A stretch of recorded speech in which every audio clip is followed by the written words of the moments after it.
Assalamualaikum warahmatullahi wabarakatuh. Anak-anak kelas 8, bagaimana kabar kalian hari ini?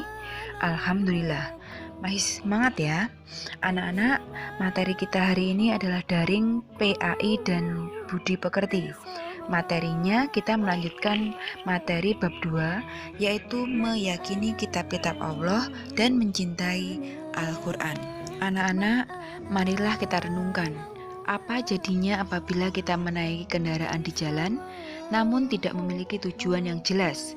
Kita hanya naik tanpa tahu kemana kita akan pergi.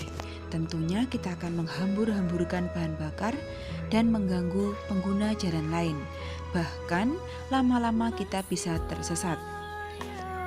Demikian dengan kehidupan manusia di dunia. Jika kita tidak memiliki arah yang jelas dan benar, hanya akan menghabiskan usia tanpa ada manfaat dan akhirnya kita tersesat.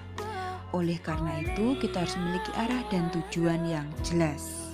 Lalu, siapa yang mengetahui arah atau tujuan hidup yang benar?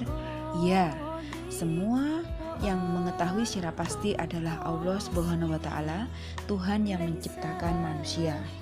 Jadi, petunjuk Allah Subhanahu wa Ta'ala sudah tertuang dalam kitab-kitab yang diturunkannya.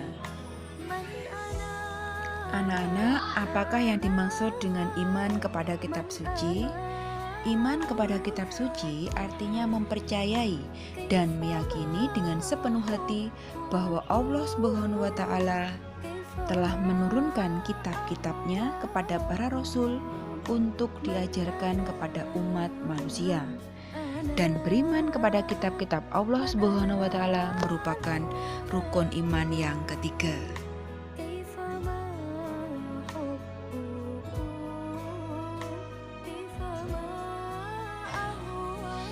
Anak-anak, dalil tentang beriman kepada kitab suci ini sesuai dengan Quran surat. Dalam surat keempat yaitu An-Nisa ayat 136 yang artinya, wahai orang-orang yang beriman, tetaplah beriman kepada Allah dan Rasul-Nya dan kepada kitab yang Allah turunkan kepada Rasul-Nya serta kitab yang Allah turunkan sebelumnya. Barang siapa yang kafir kepada Allah, malaikat-malaikatnya, kitab-kitabnya, rasul-rasulnya, dan hari kemudian, maka sesungguhnya orang itu telah sesat sejauh-jauhnya. Anak-anak, kitab Allah yang wajib kita imani atau kita percayai ada 4. Apa saja? Yang pertama adalah kitab Taurat. Yang kedua, kitab Zabur. 3. Kitab Injil. 4. Kitab Al-Quran. Yang pertama adalah kitab Taurat. Kitab Taurat diwahyukan kepada Nabi Musa alaihissalam oleh Allah Subhanahu wa Ta'ala di Bukit Tursina, Mesir, sekitar 12 abad sebelum Masehi. Pokok ajarannya adalah akidah atau tauhid dan hukum-hukum syariat.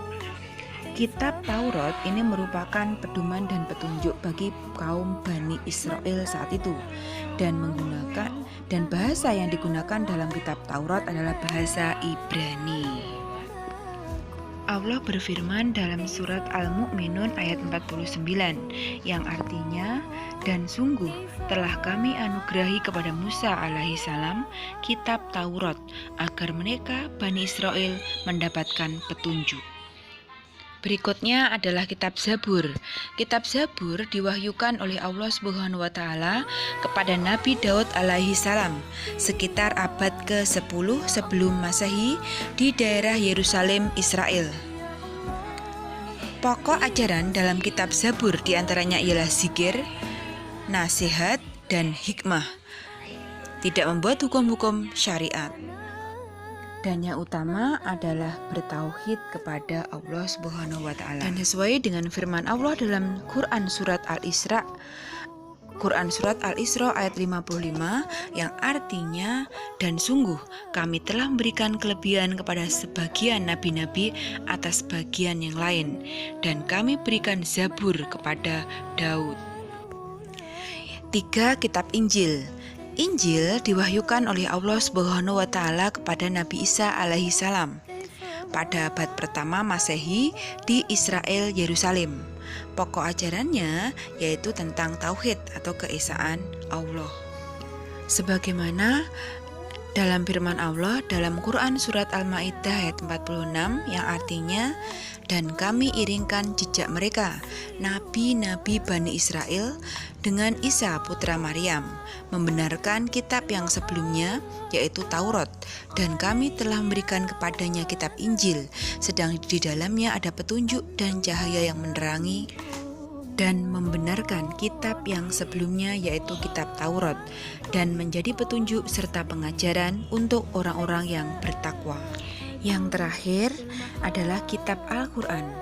Al-Quran diwahyukan oleh Allah Subhanahu wa Ta'ala kepada Nabi Muhammad Shallallahu Alaihi Wasallam pada abad ke-6 Masehi di dua kota, yaitu kota Mekah dan kota Madinah yang berada di Arab Saudi. Pokok ajaran yang terkandung dalam Al-Quran diantaranya mengenai akidah atau keyakinan, akhlak atau budi pekerti, ibadah yang berkaitan dengan tata cara beribadah, sholat, zakat, muamalah hubungan dengan sesama manusia, dan tarik atau sejarah. Al-Quran merupakan kitab suci terlengkap dan abadi sepanjang masa, berlaku bagi seluruh umat manusia sampai akhir zaman, serta pedoman dan petunjuk bagi manusia dalam menjalankan kehidupan di dunia agar mendapatkan kebahagiaan di dunia dan di akhirat. Oleh karena itu, sebagai seorang muslim, kita tidak perlu meragukannya. Allah berfirman dalam surat Al-Baqarah ayat 2, A'udzu billahi minasyaitonir rajim. Bismillahirrahmanirrahim. Dzalikal kitabu la raiba fih hudal lil muttaqin. Shadaqallahul azim. Artinya, kitab Al-Quran ini tidak ada keraguan padanya, petunjuk bagi mereka yang bertakwa. Quran surat Al-Baqarah ayat 2. Anak-anak, demikian materi PAI dan BP hari ini. Semoga materi hari ini bisa kalian pahami dan bisa bermanfaat. Untuk tugas daring hari ini, silahkan menghafalkan Quran surat Al-Baqarah ayat 2 beserta artinya, direkam dalam rekaman suara, silahkan dikirim di grup masing-masing. Selamat mengerjakan, tetap semangat. Assalamualaikum warahmatullahi wabarakatuh.